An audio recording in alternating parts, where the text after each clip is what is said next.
আরজিকর কাণ্ডের প্রতিবাদে মালদা মানিকচকের মথুরাপুর চৌরঙ্গি মোড়ে বিজেপির চাক্কাজাম কর্মসূচি পালন করা হলো।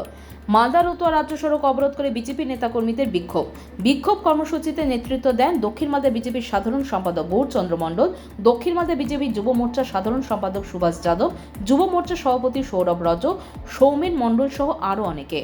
এদিন চাক্কাজাম কর্মসূচি থেকে রাজ্যের মুখ্যমন্ত্রীর পদত্যাগের দাবি তোলেন বিজেপি নেতৃত্ব।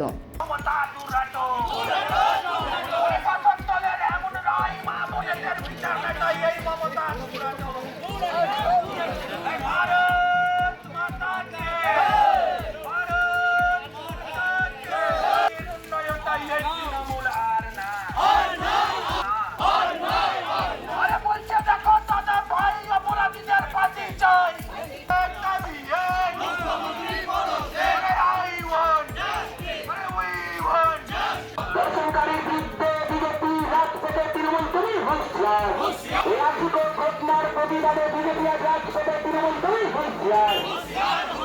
ধর্ষণকারীর কারো হাত ভেঙে দাও,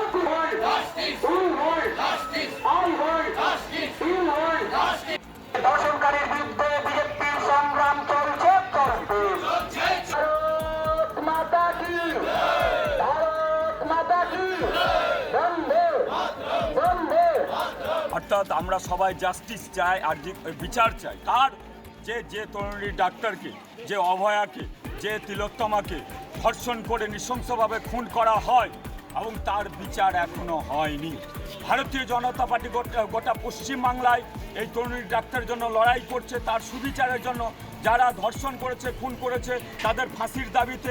আর সেই হিসাবে রাজ্য প্রেসিডেন্ট আমাদের সুকান্ত মজুমদার, বিরোধী দলনেতা শুভেন্দু অধিকারী, জেলা প্রেসিডেন্ট আমাদের নির্দেশ দিয়েছেন গোটা মণ্ডলে, পশ্চিমবাংলার সমস্ত মণ্ডলে 12টা থেকে 2টা অবধি চাক্কা ঘুরবে না।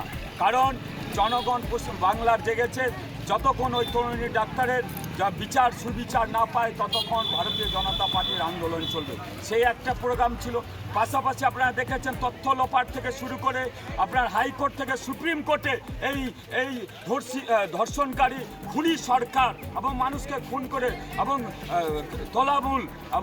তোলা তুলতে ব্যস্ত, কাটমানি খেতে ব্যস্ত এই মাননীয়া, যিনি স্বাস্থ্যমন্ত্রী, পুলিশ মন্ত্রীও বটে, পুলিশকে দিয়ে অপকর্মগুলো করেছে এবং তার পদত্যাগের দাবি করছে। এইখানে যে আমাদের একটাই উদ্দেশ্যে, দফা এক দাবি এক, এই মুখ্যমন্ত্রী মমতা ব্যানার্জির পদত্যাগ চাই। এবং ভুতরিতে দেখেছেন আপনারা সেম যেরকম গোটা পশ্চিমবাংলা লুটছে মাননীয় এবং পিসি ভাইপো মিলে, সেই চোখেও এখানকার বিধায়ক, তার সাগরেতরা, তার যথেষ্ট হারে ভুতনিতে যখন ত্রাণ যাচ্ছে, 35,000 36,000 থেকে প্রত্যেক বাড়ি পায়নি, 60,000 ভোটার, 25 থেকে 30,000 পরিবার হবে, প্রত্যেকে পাবে। কি করছে? সেটা লুট করছে। সেখানকার জেলা পরিষদ, পঞ্চায়েত সমিতি তারা এখানে রাখছে। পাশাপাশি খিচুড়িতে জল দেওয়া হচ্ছে। পাশাপাশি আপনারা দেখেছেন কদিন আগে সেচমন্ত্রী এসেছিল, ভয়ে আর ভুতনি যেতে পারেনি। সাংবাদিকদেরকে বলেছে যে গেলে বিক্ষোভ হবে। আরে আপনারা সরকারে আছেন, মানুষের ট্যাক্সের টাকা কত আর লুটবেন, কত আর টাকা খাবেন? আপনি পেট বড় হয়ে গেছে আপনাদের, এই জনগণই আপনাদের পেট থেকে টাকা বার করবে একদিন। মানুষের হিসাব বুঝিয়ে দিতে হবে। ভুতনি আর রতুয়া নিয়ে 40 কোটি টাকা দিয়েছে, সেচমন্ত্রী বলে গেছে। অথচ ভুতনিতে যত টাকা 25-20 কোটি টাকা খরচ, অথচ সেখানে 1 কোটি টাকার কাজ নেয়। ভুতনিকে ইচ্ছাকৃতভাবে রিং বাঁধ কেটে সেখানে ডুবিয়ে ভাসিয়ে দেওয়া। ভুতনি বাসের দুর্দশার শেষ নেই। ওরা যাচ্ছে না, কেউ বিধায়ক পৌঁছাতে পারেনি, সেচমন্ত্রী যেতে পারেনি, শুধু প্রশাসনের গায়ে ঠেলে দিচ্ছে। তারা মাল পাঠাচ্ছে, জোর করে বলছে আমাদের লোককে দিতে হবে।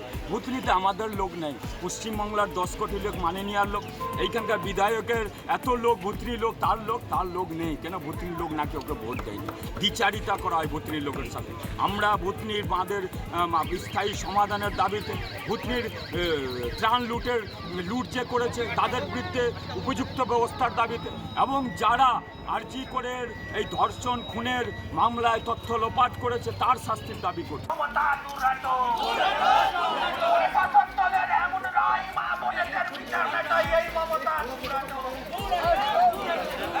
Bureau news Bangla Times.